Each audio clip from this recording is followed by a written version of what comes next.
Welcome to episode 2 of Plus Expected Value with Jared Phillips. I'm your host, Jared Phillips. Link Marines coming in with sass right away. Oh, a rare stream. Hey, I said last Monday I'd do it again this Monday. Here I am. Thank you for the sub, my brother. I appreciate it. Appreciate you. 4 months, 4 months a sub, no less. Very, very cool. This is going to be a good one. This is going to be a good one. I got all my tabs lined out. We're going to talk about the stuff that matters. New stream, who dis? Yeah. We're going to talk about the stuff that matters. I'm going to roll through everything you need to know. As what's good, my brother. And I'm going to make an announcement about a new podcast that we're recording tomorrow. I hope it gets out tomorrow.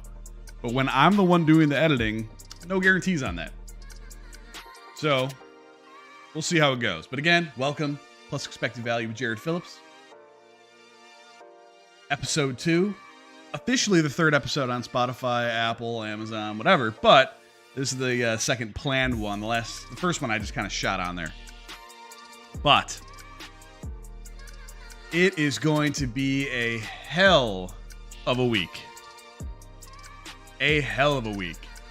And if you're watching on Twitch, Flocken Bushtel. If you're watching on Twitch versus listening to the podcast, what's on my screen right now is a list of the stuff that's happening this week. And, ooh boy, is it going to be a banger.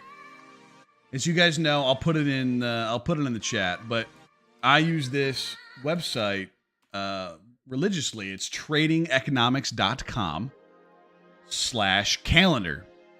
If you're one of those people, I got you. If you're one of those people that sits down to start their day and they're thinking about opening up positions or making a trade, and you open a trade and go, I had no idea there was news today that was going to move the markets. Well, then this website is for you.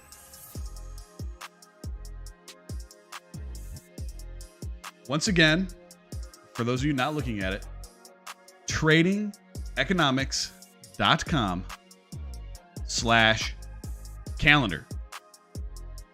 And it's nice. You can go in and you can select and sort by countries, by how meaningful the news is going to be. And so there's like 1 star here. I'll put them all on here. 1 star, 2 star.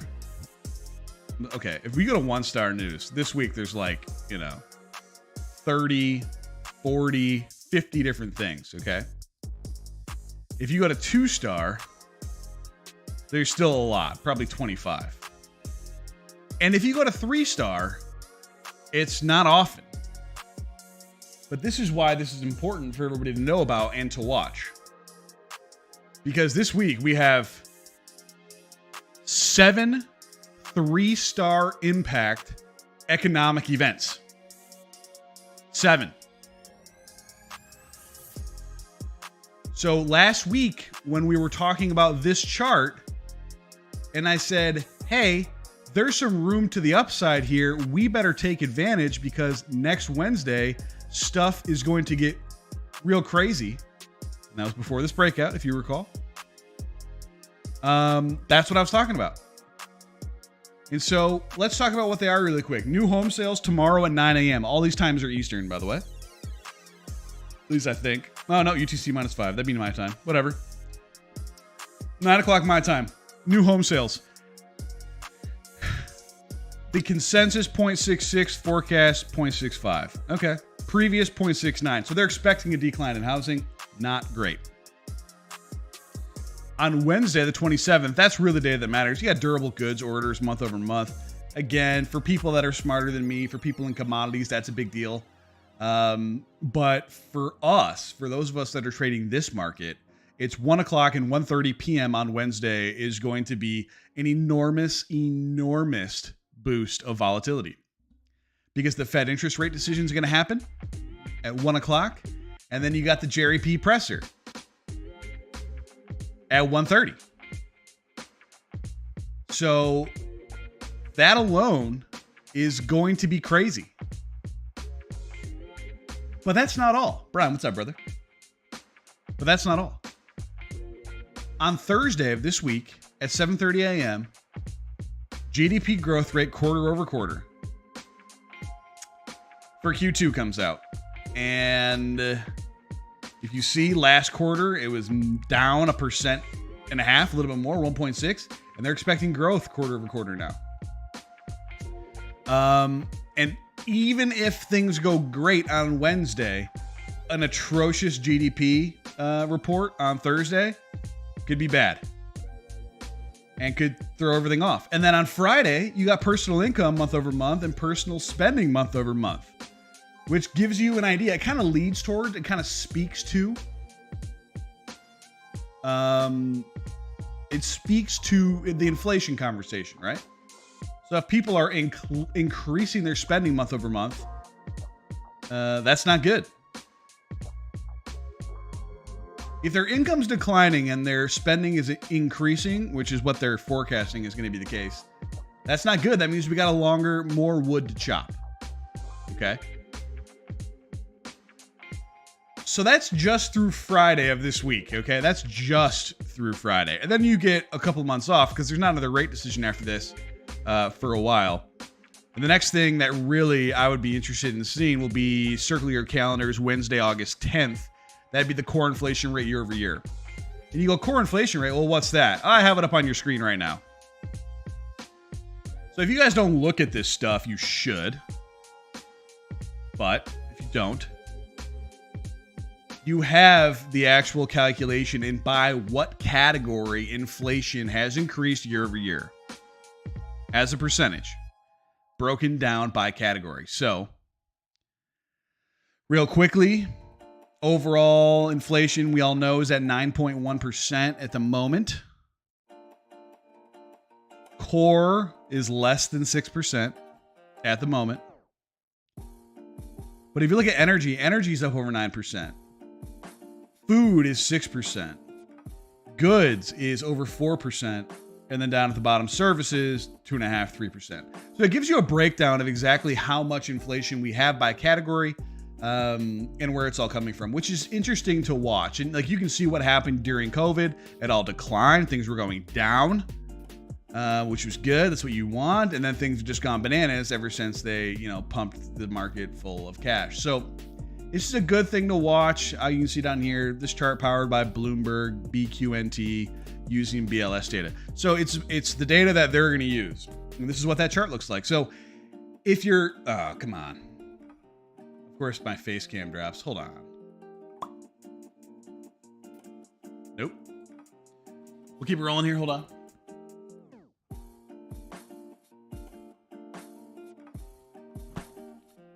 We'll edit that out in post. All right, should be good now. There we are. This is the stuff you want to watch because the reason why we continue to get the rate hikes that we get is because look at the angle of this chart. Again, for those of you listening, not watching, it has been a steady incline since 2021. Inflation has been increasing since the start of 2021. We hit its bottom at the end of 2020, and it has been pretty much up only since the start of 2021. There's been a few down months, a few sideways months, and it keeps moving up. So I got this through Market Watch. You can find this chart anywhere, but this would be one that you want to take a look at because you can pretty much assume that Jerome Powell is going to be pretty aggressive until this starts to get better. And the thing that they continue to talk about is they want to see signs of economic contraction. When he starts saying soft landing in this press conference on Wednesday, and you'll hear it, what he means by soft landing is we want to cause some havoc to the economy and not completely fuck it up. And that is a really, really fine line, guys and gals. It is an extremely fine line to try to restrict economic activity so much to make an impact and not have it spiral into destruction that is then outside of your control. But here's why people are bullish right now. And I will get to the charts, guys, but I want to talk about this. And I think it's the most important thing for you to know right now because it is going to inform how we talk about the charts. This is the stuff that I talk to you guys about all the time, being the second bounce, being smart, trying to play the macro moves. These are the things that I consider before I put on my trades. And we would love to see the Fed come out with something like, we feel really good that the policies will be put in place are having the appropriate impact and we'll be able to continue course. Like, that would be good. But what you need to understand is what people are pricing in right now. This move that they're pricing in right now is for this next chart. I'm sorry for those of you listening and not watching. This is a chart that goes back before every single recession. I'll try to make it bigger, guys. Sorry. Can I make it bigger? I can't.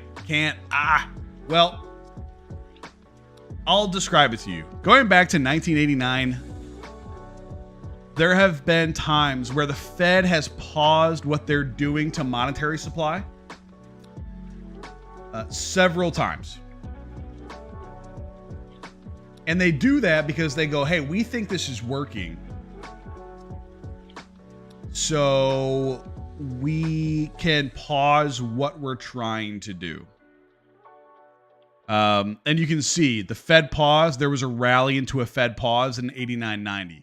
There was a rally into the Fed pause in 99. There was a rally into the Fed pause in 2000, what appears to be 5-6. And there was a rally into the Fed pause in 2019. But here's the thing. The Fed pause, them stopping what they're doing that's constricting monetary supply, is usually to sell the news.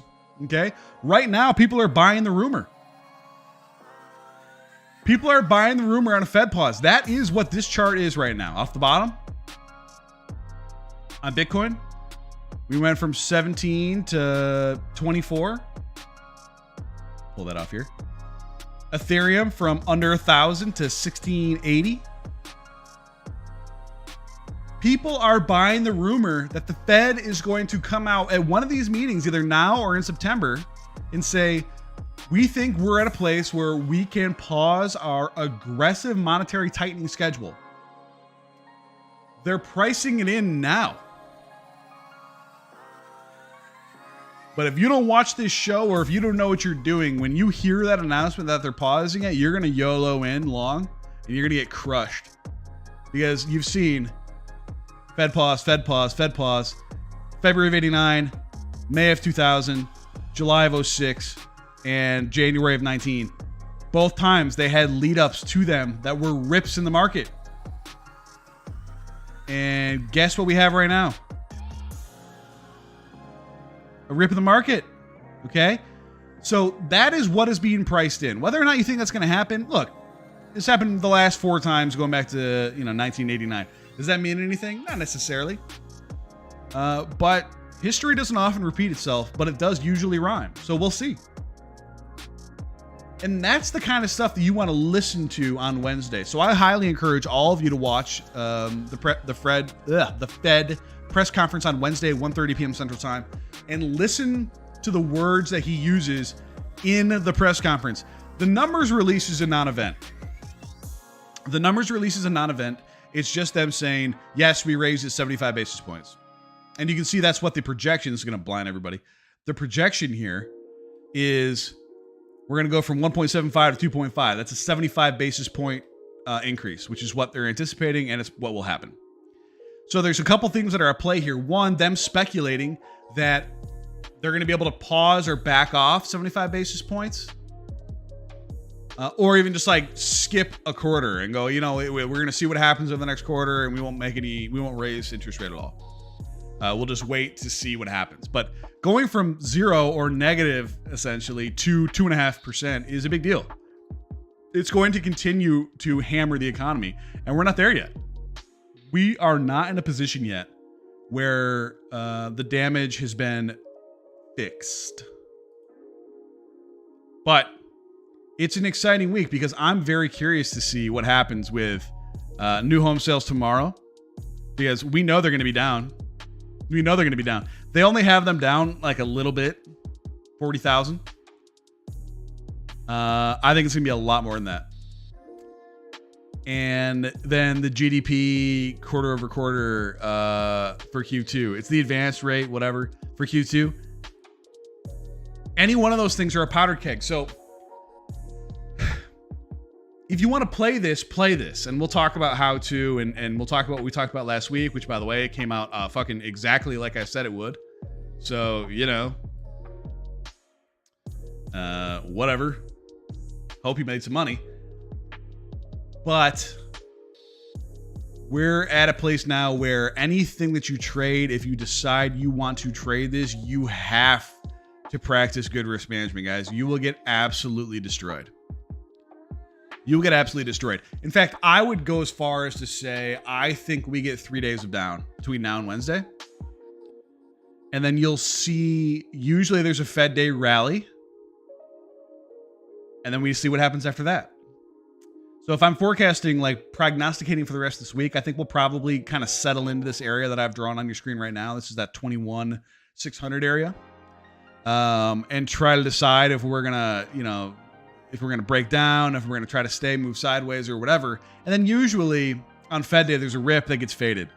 And I think Scoob had the number last time or somebody else, but you know, that can't really be trusted usually anyway, let alone when the following day you have the GDP growth rate quarter over quarter and personal income and personal spending month over month. So there's just so much going on. Please be careful if you're out there trying to trade this, because you can erase a lot of your portfolio real fast. And the ways to do this where you don't get erased real fast are to either not trade crypto and trade stocks and equities, because it's a hell of a lot easier.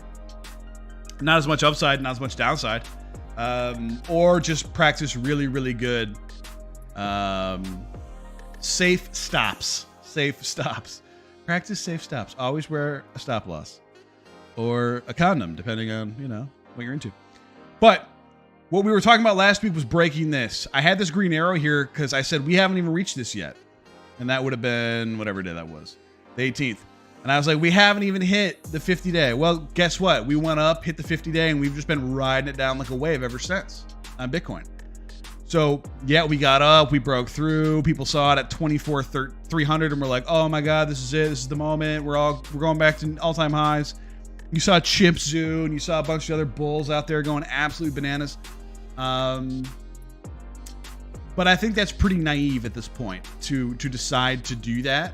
And I'll get into why, but I'm not saying that we're without the ability to rip. I actually think we will. I think we're going to hit 28 before long. And this is the first step in the process. You just don't have to be in a rush.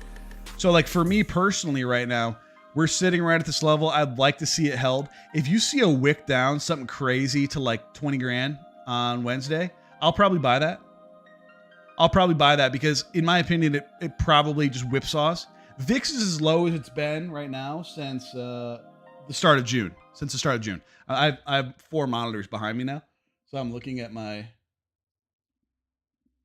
seat. Yeah, so the VIX is as low as it's been since essentially the start of June. And whenever the VIX is that low, it's primed to have a rip again. The VIX is designed to be the VIX to add volatility to the market. And what we're going to see on Wednesday is volatility, good or bad.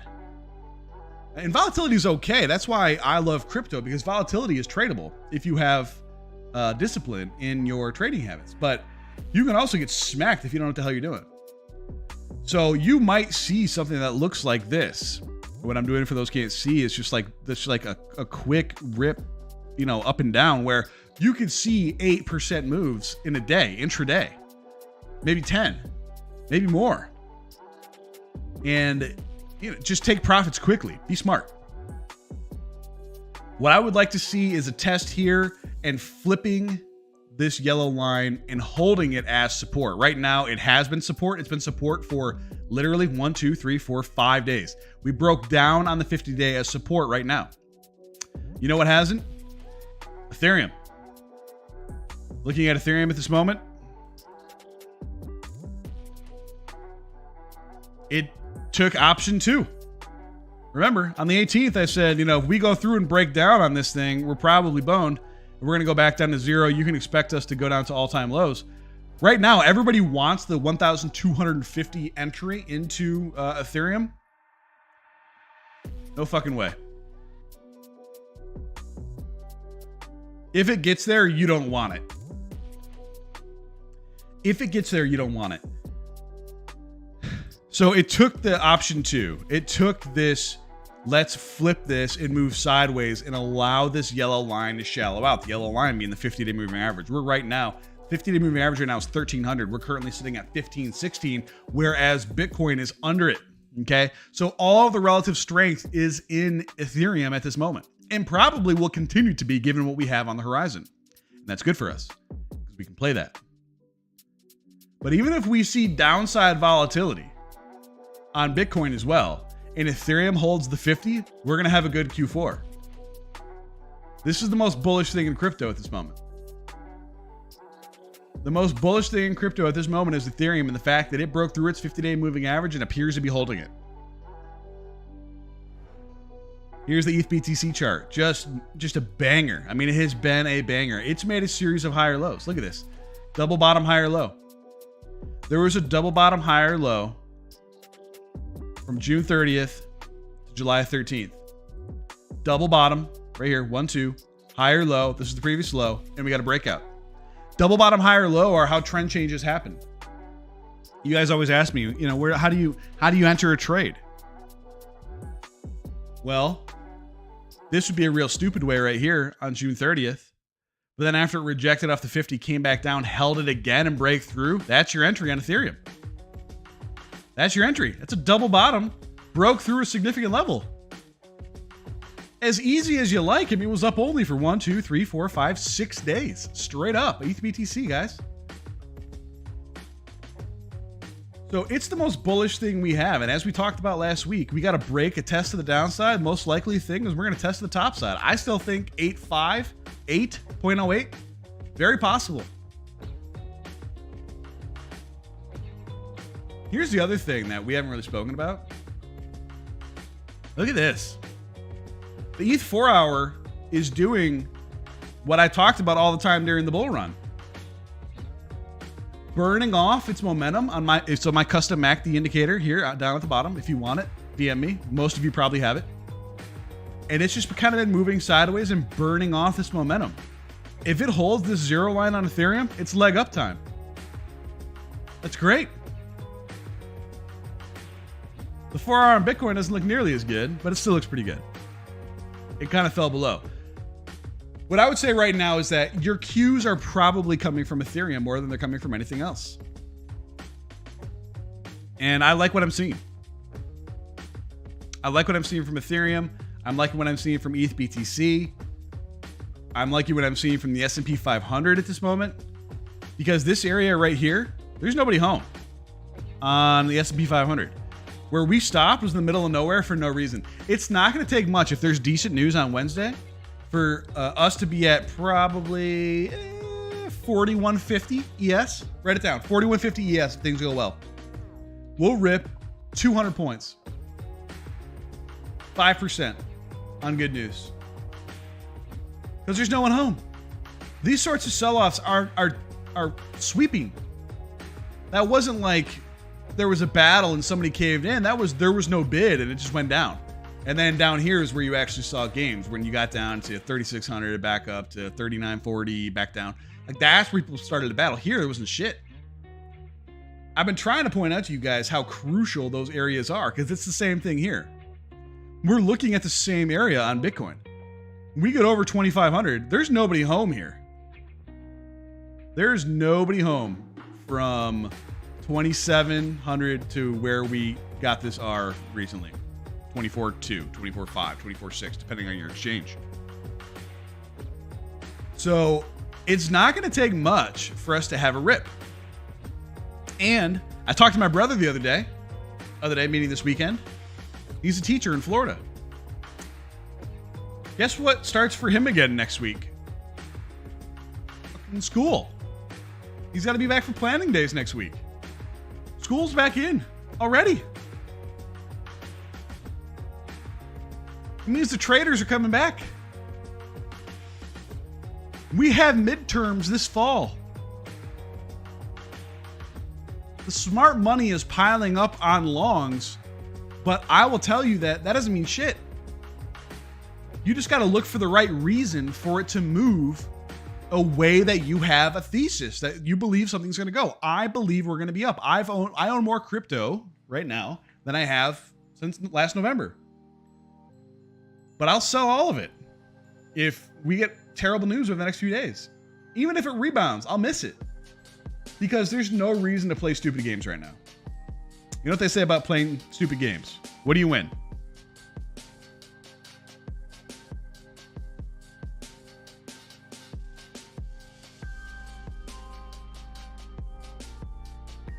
Yeah. Play stupid games, you win stupid prizes. Play stupid games, you win stupid prizes. So please, for the love of God, be careful. That's right. Asbless got it. Stupid prizes. Play stupid games, win stupid prizes. What I want to caution all of you about right now is most of you, myself included, are down from portfolio all-time highs. Some way worse than others. Some way worse than others. And I feel for you on that. But I can promise you, if you try to make it all back in one trade, in one move, you will bankrupt your account. You will go to zero. If you try to make it all back in one move, you will go to zero. So just be smart. Last time I gave you the plan on Bitcoin and Ethereum, how to play both of them. We got the breakout. That was worth a lot of money on Bitcoin. Ethereum, if we get that test back down here, 1250, and it holds, you buy that. Let me move the Bitcoin chart up. The good news, I guess, on this is hopefully we get some good news, because this is the pivot flip area where we are right now in this 21.6. And if that happens, that's great. If we hold this, then you'll see people come out of the woodwork and go, I'm putting arrows in my chart right now so you guys know what I'm talking about. That was resistance. This was resistance. If we get a hold in this area, that's a flip. That is resistance flip to support while working with the 50-day moving average. That's huge for us. That's huge for us. So if you don't have a position right now, if you're sitting on the sideline and you see this happen and you see some of those volatility wicks, like I said, if we get close down to like 20, 25, 20.5, 20,000, or even maybe 21 in the right situation, I might take a speculative long on Bitcoin. But you don't have to rush into this. Be that second mouse. Same thing with Ethereum. If you actually see volatility to the downside, something bad, look for these small areas. First 1350, then 1250, and try to take that controlled long. Buying up here is tough. Buying up here at 1500 or 1600 or 1700, whatever it is really tough to be profitable. So be smart about how you play this. And don't get hurt out there. Since we streamed last time, DXY has been down only, which is awesome. It's what we need to have happen. As expected, the ECB suggested that it will protect its currency. It has to.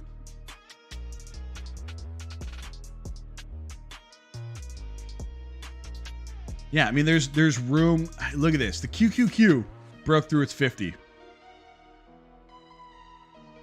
ES over its 50. NQ over its 50. RTY over its 50-day. These are all productive moves. Really, the thing that's most annoying to me is this Solana move. Like, I really want to buy Solana, but Solana just continues to shit itself.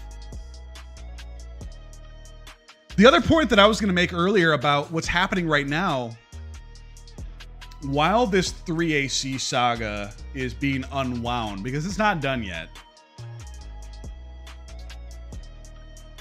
you have to assume that any ability they have to, liquidate some of their assets to pay off their creditors, they're going to do. And those guys own a lot of crypto. I believe it's under, somebody else is running their shit now. At least what they know. But there's sell pressure from those guys in other assets now. So keep an eye on the chart for things that they used to own or still do own getting hammered. Like AVAX down 8.5%. Solana, etc.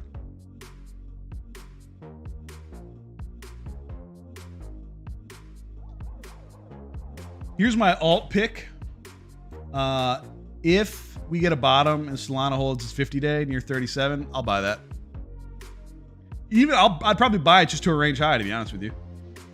I'll take a 30% move, 25% move. How about you? Lagging badly.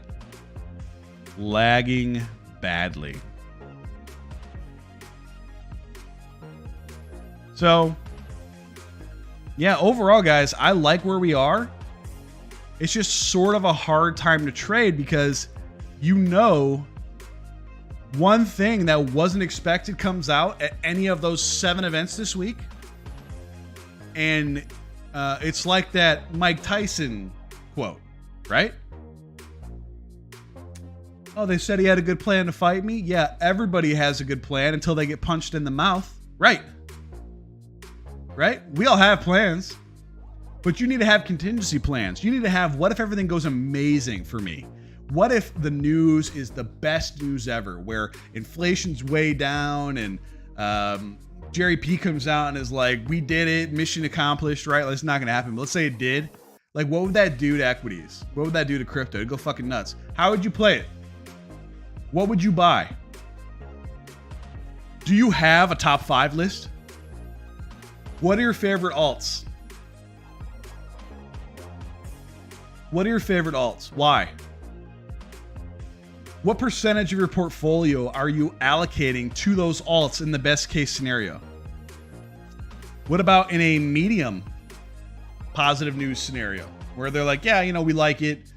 We probably can pause our aggressive tightening for a quarter. We can skip it in Q4, which I'm guessing they'll probably try to do because in the midterms. But regardless, Joe Biden has not shown any willingness, which I guess is good, or any desire to curtail whatever the fuck they're doing at the Fed for political gain. I mean, I don't think he knows to do that. So Jerome Powell's been doing whatever he wants. So I guess kudos to Biden for being so incompetent that he doesn't know to gerrymander or to try to win votes with the Fed. But I do think we get it. In my heart of hearts, I think we have a strong end of the year. Gun to my head, we have a strong end of the year. And then we'll see what happens. But if I had to guess, it's going to be a dark and cold winter. So create your plan now.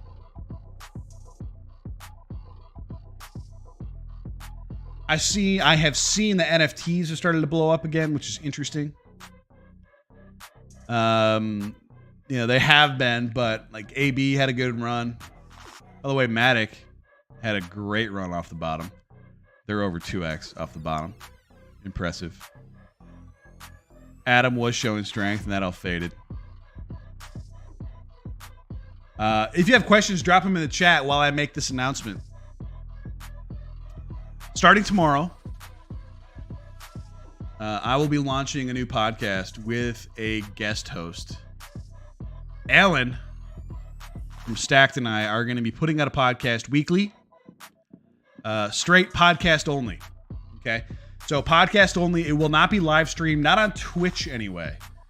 We're going to be recording it through Riverside FM. If you are a subscriber to this show I will post the link in the Discord in the subscriber chat, and you'll be able to pop in and watch our recordings live if you want to. You don't have to. But again, I'm always trying to find ways to hook up subscribers, people who support this show. So it'll be a little bit different. It'll be kind of a behind the scenes look at the podcast we're starting. We took a look at a couple sponsorships. We actually had sponsorship offers. We turned them down. So it's going to be a podcast with Jared and Alan starting tomorrow. So if you are a sub to this show, go into Discord. There's now a new link underneath the subscriber area. And I will post during our recording time a link where you can go in and watch us have this conversation. And you'll also see what happens. Like, it's not, I'll edit it afterward and post it out, but it should be pretty fun. I have a name for it. You guys want to know the name of the podcast? I think it's pretty sick. I'm working on the logo and animation, so that's not ready yet, but there's some shit I want to talk about. So we're just going to get it out. But pulling something out of the pop culture reference books, the name of the podcast is going to be, drum roll please, Crypto Parabellum. The Crypto Parabellum podcast. And Parabellum means before the war. Before the war. Prepare for war, essentially. Parabellum means prepare for war. Crypto, prepare for war. So that is going to be the name. Crypto Parabellum. Ripped it off of John Wick because I like it. And it says, essentially, the Parabellum phrase is if you want peace, prepare for war. And so we're preparing for war. That'll be out tomorrow. Talking a little bit more in depth. We're going to break down everything that happened with 3 Hours Capital from start to finish. And we're going to break down what SBF is trying to do to help smooth over, this Titanic fuck up by 3 Hours Capital. So I think that's going to be pretty fun. Alan, you guys, he's been on here before a couple times, but Alan has a reach that is pretty huge. Alan's been in this game for a long time. Stack's doing big things. But yeah, Crypto Parabellum podcast starts tomorrow, recording tomorrow. If you subscribe here, you obviously get access to the subscriber chat, but then also can watch the actual recording live. So that's exciting. Haz says, are you still bullish on Juno? Absolutely. Hasbless asked, are you still bullish on Juno? And my answer to your question is absolutely.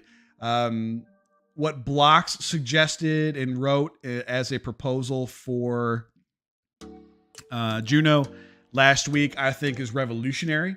I think it's a great way to help Juno scale. And I think we're less than 9-10 weeks away. We're less than 9 weeks away from the halving. When stacked OnlyFans. Hey man, first off, I'm open to it. No, I'm kidding. Subbing's free. If you have a Prime sub, you can sub here for free. So I'm trying to not charge people. These Dated Monkeys, good to see you. I think it'll be good. It'll be a little more traditional. So I'll continue doing this. I'm gonna put this in stone that I'm going to do this show on Mondays, and then we're gonna do that one on Tuesdays. So Monday, Tuesday each week. Pull out a couple different things. If you watch live, great. If not, that's fine too. And we'll ship you out a couple things that you can listen on your way to work. Are we buying Coach? Is the floor in? Dude, I have not been dipping my foot into the NFT territory because like that to me is like high bull market. Obviously, I liked what Dragons did, but I did not sell a single dragon, Akumu dragon. I still own all of mine. In fact, I even missed a claim window on one because I lost access to a wallet, which makes me sad. Probably was a grail. But yeah, no, I have not paid attention as much, but I know we have some NFT experts on the prowl, so you should ask. But more of the story, guys.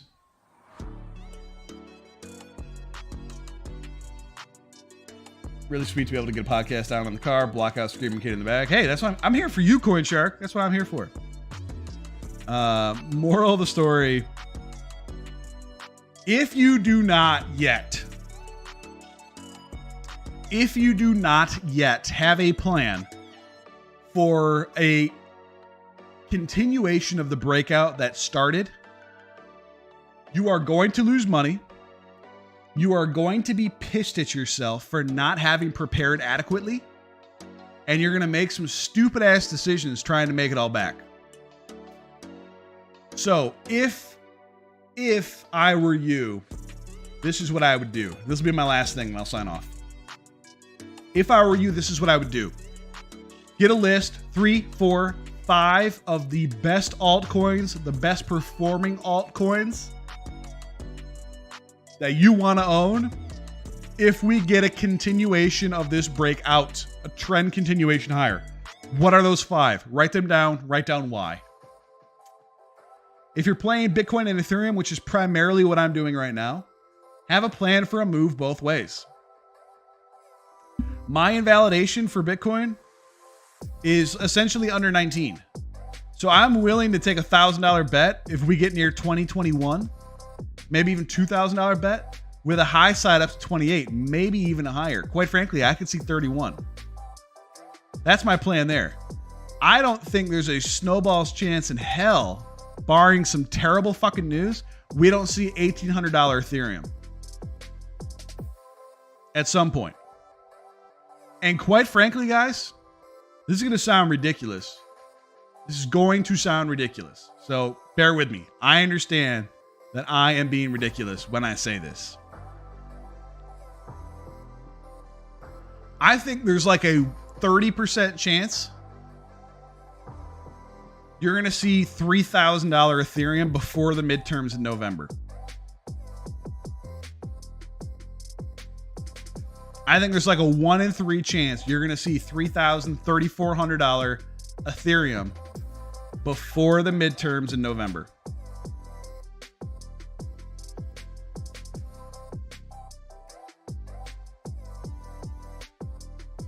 And you're saying to yourself, Jared, that's fucking ridiculous. And I get it, guys. I get it. I just look at this chart and it's so productive. And these sell-offs were so fucking weak, where there like wasn't an absolute ton of volume. There just was no bid. Okay. Look at this from here. Like now, look, it was here. Don't get me wrong. It was here from 1,800 down to 900 or whatever it was, 800. It was there. The volume was there. That was this. But excuse me, but we're erasing that right now. We're in the process of erasing that down move right now. And once you hit those late short squeezers, look over here, guys, on your screen. From the first couple of weeks of May, that was a completely dickless sell-off. It was. So, we need to get over this hurdle. And that's not going to be easy. I think it takes a while to resolve. It could take weeks. But what I'm saying is that if you do, you could see an absolute freaking crazy rip. And you know what's going to happen? This is my last thing, and then I'm going to get out of here. This is what's going to happen. Write it the fuck down. If you do not have a plan for a continuation of an upside move, for the continuation of a trend higher, here's what you're going to do. You're going to be angry when we get to 1,800. And when it rejects 1,800 and comes back down to 17, 16, you're going to be like, see, I told you. And you're going to short. And then it's going to reverse higher. It's going to make a higher high up to like 2,100. And you're going to be sweating. And then it's going to come back down to 1800, and you're going to be like, all right, almost back to break even. Let me double down, bring up my dollar cost average into my short at 1800. And then it's going to move higher. And all we're doing is creating a series of higher highs and higher lows. And we're going to see this crazy face melting breakout to like 2,900. This is in September, October. And you're like, oh my God, I'm about to get cracked. I need to add more money to my short. So you will. And then finally it's going to reject down and kind of hold this like 2,400 level. And you're going to close your short after you're now only down like 40%. It's going to put in a higher low and it's going to move back towards 3,000, 3,200, 3,400. And right when it gets here around like 32, 3,400, you're finally going to go, all right, fuck it, I'm in. We're going to new highs. And you're going to long the top. You're going to long the top at $3,400, $3,500 when the rest of us who bought at 1,100 are taking our 3X off the table and preparing for a crypto nuclear winter. And we're going to short you to zero. Because you have to think ahead. Okay? You have to think ahead. You have to have a plan. You cannot sit at your computer worried and nervous because you were too lazy to put in stops. JDogHS, why is he describing my trading style? Yeah, guys. JDogHS, first off, appreciate you as a first-time commenter. Everybody who doesn't know how to trade does that shit, guys. And look, I did it too. I know that because I've been that guy. 13 years ago when I started. More or less than that. 11 years ago when I started. You have to play the cards in front of you. Does macro suck? Yeah. Is it bad out here? Yeah. Is the economy probably fucked for a long time? Probably. Does that mean that we can't get a faux pump to $3,400? No. By the way, the corresponding move in that would be like 48,000 in Bitcoin. But I think Ethereum leads. So I think Ethereum would lead it there and Bitcoin would never get there. So when I encourage you to have a plan as to what will you do with alts and how will you long this if we go higher with majors, and you're like, no, I don't know, I'll just take a look. That's bad news, man. That's real bad news. You have to have a plan. Salzburg Gold asked me, what's your expectation for the Fed announcement Wednesday? I think that you're going to hear nothing shocking. You are going to hear Jerome Powell say, we raised 75 basis points. We're not ruling out a full percentage point hike the next time we meet. We reserve all tools at our disposal to adjust to the situation as it develops. And we're starting to see economic indicators that we're doing the proper things to get this under control. He's not going to say anything. He's not going to say anything. And you're going to see volatility go crazy. And there's going to be a part of you, like you're going to have heart palpitations that you're missing a move and you're not. And nothing's going to happen. So I think it's going to be much ado about nothing, quite frankly. But you have to be ready. You have to have your head on a swivel, okay? Head on a swivel. Old football term for me. Because I remember not having a head on a swivel as a linebacker and having like wide receivers run a crackback on me and not be looking and getting absolutely destroyed, right? You got to be looking at every direction. Where are they coming from? Head on a swivel. You have to be prepared. So plan for both. I think we have a good end of the year. I think Jerome Powell's not going to say anything. I think he's going to buy himself a couple of months because they're not going to make a policy decision until September. So I think it's going to be much ado about nothing. But have a plan, guys. AM Bab, 100. Yeah, you know. He's a football coach. He gets it. Head on a swivel, baby. Every time. Every time. All right? So we've been doing this for 51 minutes. I'm trying to keep these under an hour now, particularly with a new show launching tomorrow. I can't be doing this all day. JDogHS, why is he describing my trading style? Well, come hang out in the Discord, learn how to not do that. Anybody else have a question at this exact moment? I realize I went through lunch and some of you missed this, depending on where you're located. My bad. But we're going to be turning this out. These Sedated Monkeys probably, by the way, it's the Sedated Monkey, but the joke is, first time I read it, I couldn't figure it out. And I was like, These Sedated Monkeys, that's pretty funny. It's the Sedated Monkey 69. Says, when are midterms exactly? And do you expect the crash when midterms are fully over? That's going to depend entirely on what happens in the midterms. The midterms are the first Tuesday in November. The 8th. So not the 1st. It's weird that it falls that way. Tuesday, November 8th. Which coincidentally is the due date for my second child. But Tuesday, November 8th is election day. The sweeping consensus right now is that the Republicans are going to take back the House and the Senate. If that happens, I believe that's actually very bullish for us because the market typically does better when Republicans are in control.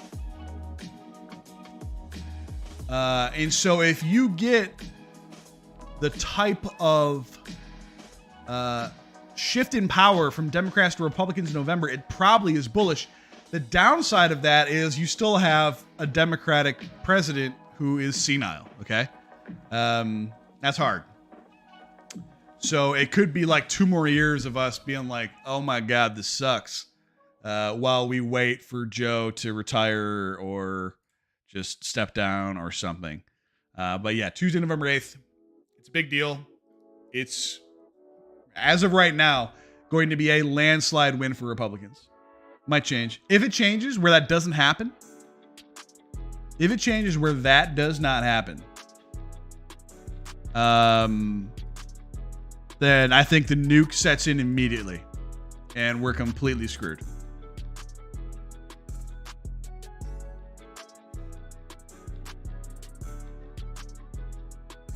Yeah, send it to maybe. Somebody asked my question or asked my view on Atom technical analysis right now. I'm on a 3-day chart. You can see it's pretty clear here. You have a trend upward. So I think you're okay to buy the bottom of this trend, which right now would be, like 850. But at the same time, the next real support would be like back down at $6. So up to you, right? It's up to you if that's what you want to do. I think there are better things out there to trade at this moment than Atom, but Atom has great FA and it always has. Atom announces new shit every week that you're like, oh my God, it's gonna be amazing once they get this thing landed, and people just don't pay attention to it. So it's not that it's not good long term, it is, and you can play it. It's just not going to be like the crazy up mover, right? So if we get the breakout that I was describing a little bit ago, you could see $20 Atom again. And you're like, it's over a 2x move. Like, yes, it is. But I think you'd see a ton of 5x moves. So I don't know if that's worth playing. Like I still own a ton of Atom. I still own an absolute shitload of Juno. But I have them because I want them staked. I want the yield and I want the airdrops, right? So if there was something I knew to be coming up, like if Highlander gives me a little tip, that's something great's happening. By the way, it wouldn't be just me. He's never given me a direct tip ever. But if he gave us all a tip in the Telegram or the Discord or whatever, then yeah, I'd move on it. But I don't see it as the thing that I run to first. Atom is like one of those deals that, to me, the FA is so high long term. It's worth, like, if you want to build a larger position, if you don't have what you want yet, you just like DCA over weeks, months. And you're like, I'm just going to put in $100 a month for the next year. And sometimes that's going to be 10, sometimes that's going to be 5, it might be 25. And you just want to build your position. That's how I would do it. it's not a hardcore mover. Good question, though. Very, very good question. Thank you for confirmation. I got you, man. I got you. All right. We're going to do the count out here. If you guys don't have any other questions, I am going to do the outro, which gives us a minute left. So any last questions? 60 seconds. Let's roll. 1512 right now. We're under the 50 on Bitcoin. Not great. Ideally, I would like to see that snap back up and close above the 50-day moving average. Today, S&P 500 is at the top Bollinger Band. Put on your Bollinger Bands. Put on your Bollinger Bands. Look at the S&P 500. I would like to see that go back to the 20-day moving average, which is the middle of the Bollinger Band, and hold. And then if we can just move sideways in crypto while that's happening, very good for us. That means the next move's coming, and I'll alert you to that if it happens. Black and Bushtel, I appreciate you, my man.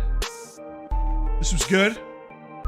New podcast tomorrow, Crypto Parabellum. Jared and Alan from Stacked. Keep an eye out for that. Appreciate you guys as always.